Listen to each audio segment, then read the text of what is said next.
All right, we're live. I'm going to switch this camera around. Okay, there we go. As a matter of fact, let me go ahead and set this up, put this on the charger.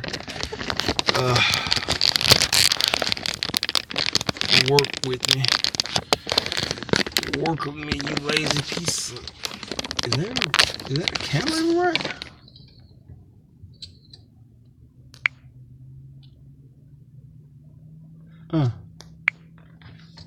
I just had it. Okay, I guess I'll have to hold it like this just to give it some kind of perspective or a decent picture. You can hear my voice, obviously. I mean, you kind of know who I am because I'm infamous in the YWC community, so you don't have to see my face. I got other videos, blah blah blah blah blah blah. So in this video, I'm gonna try to talk about two things. First of all, the impact review, and second, a response to Brad Rules about the whole gun control situation. Why do you even have to talk to conservatives about gun control? It is clear and simple. We need gun control in America. They're talking heads. They're bought by the NRA. They don't want gun control because they make money. It's simple stuff, but we'll get to that. Let's first talk about this impact review. And I can't see shit because I'm in my car. Why are you doing a video from a car in the dark? Well, because I want to. Fuck you. All right. This impact was... Look, I'm not gonna lie to you. Most of these impacts right now are... They are devoid of excitement. I'm going to be honest with you on that. They are void of excitement, and they really need a shot of adrenaline. They aren't bad shows by any means. They are decent watchable shows, but it's nothing that I, in the past I want, hey, you guys need to watch this. This is awesome. This has some exciting stuff. This is more like decent wrestling program. So it starts off with LAX versus the Cult of Lee. Cult of Lee, one of my favorite tag teams in TNA. And I would say in wrestling right now, if Impact can just get behind this guy, because the gimmick is there. You got Trevor Lee doing his David Koresh type of thing, and you got Caleb Conley with him and everything like that. It works together. It's comedy, but it has a little bit of intensity. So the match was decent. It ends with Trevor Lee getting a handful of tights on one of the LAX guys, and at the next pay-per-view, you're going to get LAX versus Cult of Lee for the tag team championships. And I wouldn't mind seeing the Cult of Lee get the championship, because LAX, yes, they're good wrestlers, but they have no personality. They have good matches with teams, but it's nothing memorable. They don't have like good even with Conan, their promos aren't like, hey, I want to go back and watch that like some weeks ago or months from now or years from now. It's just fading into the background, their tag team reign. Yeah, they beat DK. Yeah, they beat OVE. Yeah, they had a few with the Cult of Lee. But it's just And then next you have let me see. God damn it. Work with me. How the fuck? Damn.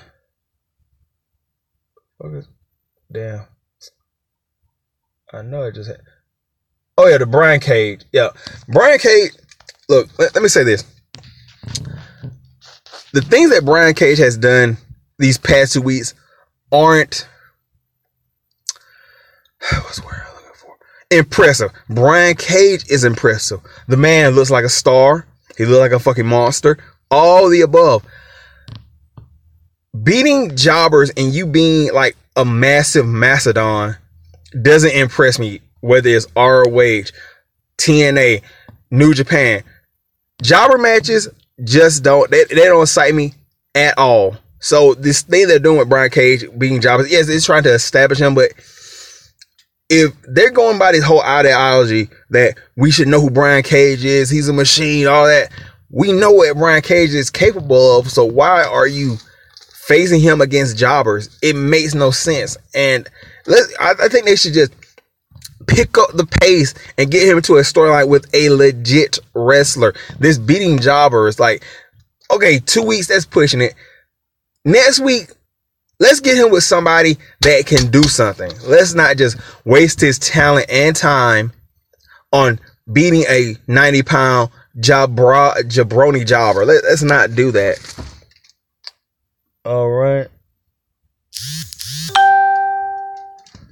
And why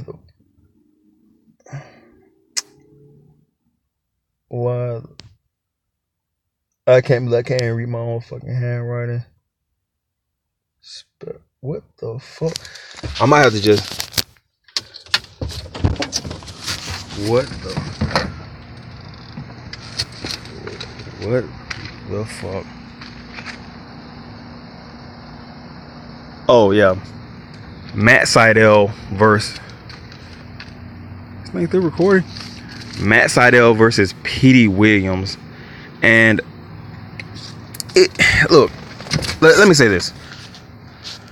This thing even still, it's got to be still recording my picture and everything. It's still recording picture, so I'm going to assume it's still recording my audio. It's not just wasting my time. So they have Petey Williams versus Matt Sidell at Destiny Pro Wrestling, and it was a decent match. I mean, it was what it was. Matt Sidell busted out a new finisher. So like the dude buster that who's that guy? Trent Beretta has. It's something different. Whatever.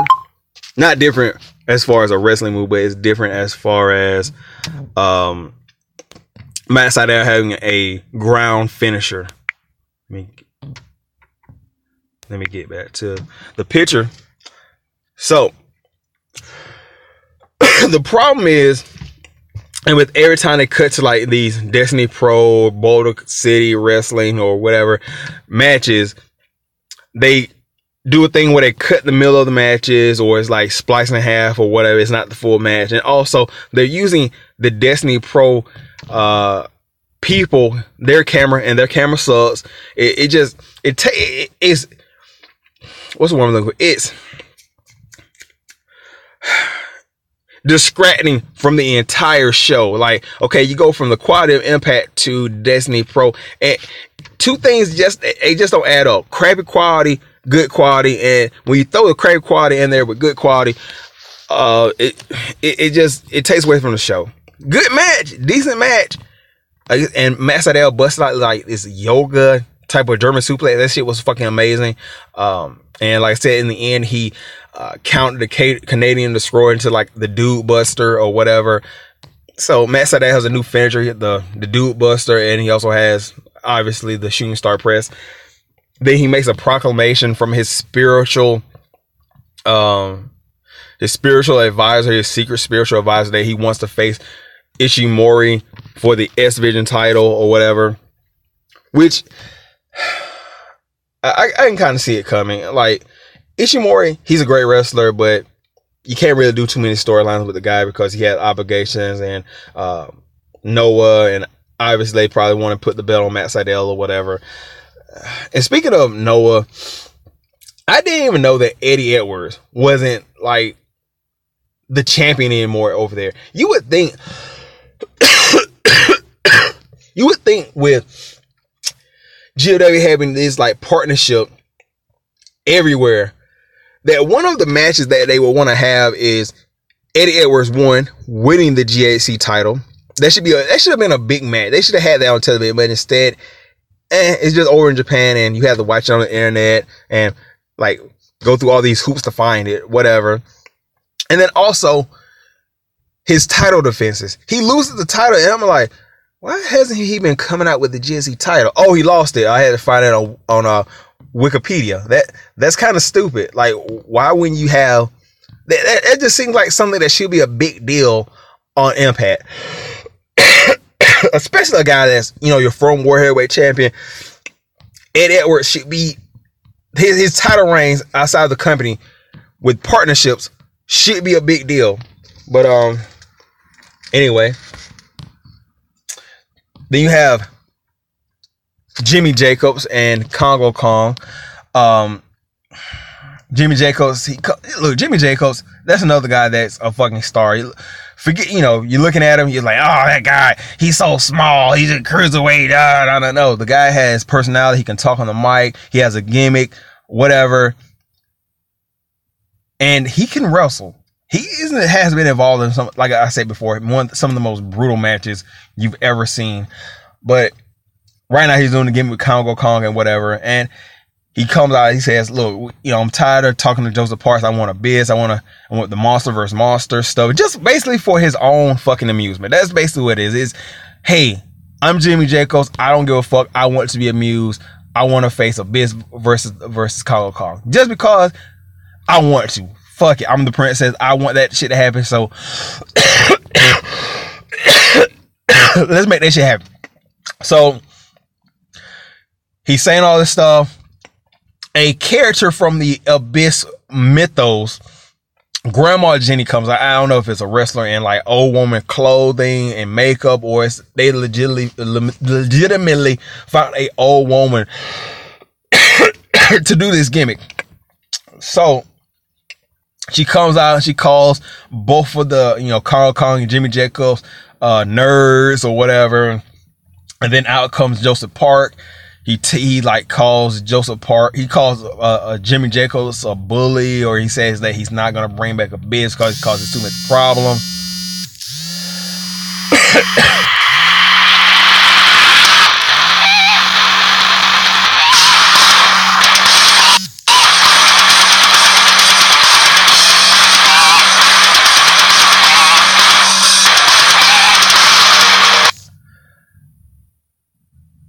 Okay, I got a phone call, so I'm gonna try to wrap this up or whatever. So they come out and he's telling like, "Hey, Grandma Jenny, you made a great whatever Thanksgiving. It was delicious." And then he gets back to Jimmy Jacobs.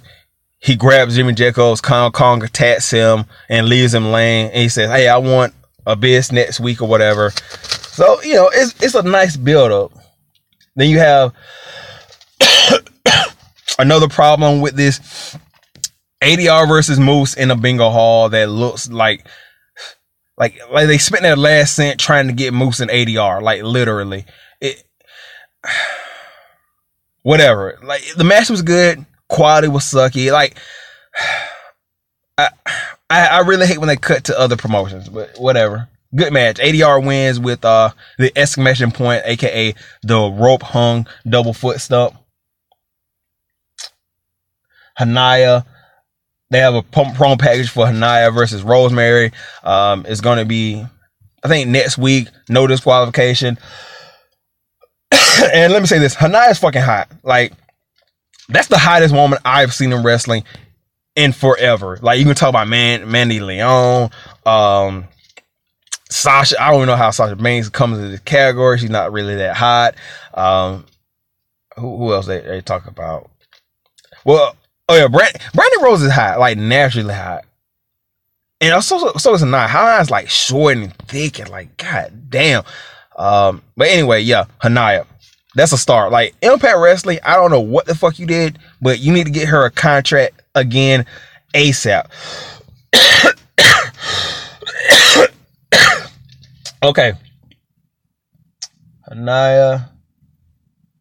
Then you have OVE versus Lashley and Eddie Edwards. Okay, this was decent, whatever. Lashley and Eddie Edwards win with Lashley hitting the spear. It was okay, whatever. Yeah, I mean, I can't really say. I mean, it was good, but whatever. It was just okay. And that's a common thing you want to say with these matches because none of them have like really any excitement. EC3 versus Impact for the No More Contendership. Impact's putting it on the line, and this was really good. You had tires on the outside being sort of like a non-factor, and then we gets involved. He's basically costing EC3 the match. EC3 gets pinned with Starship Pain, and that's pretty much it. So just an overall, 2 hours of wrestling that you can just get through. So I'm gonna get out of here. If you watch Impact, tell me what you thought about it. Main thing I took out of it, Hanaya's fucking hot. God damn, she like really fucking hot. Like the outfit's hot, she's hot. And let me get back to the Lashley Eddie Edwards versus OVE. It still didn't really explain why OVE attacked Lashley. Obviously, it should be for like, hey, Sami Callihan wants a world heavyweight title shot, so he's going to take out Lashley. It still didn't explain that. And also, doesn't it kind of chop block that at the knee that, hey, OVE just got beat not only once, like, well, yeah, disqualification, so it counts, but they also got beat in tag team format by a couple of people. Granted, these are two world heavyweight champions, but they aren't a tag team that's been going for years.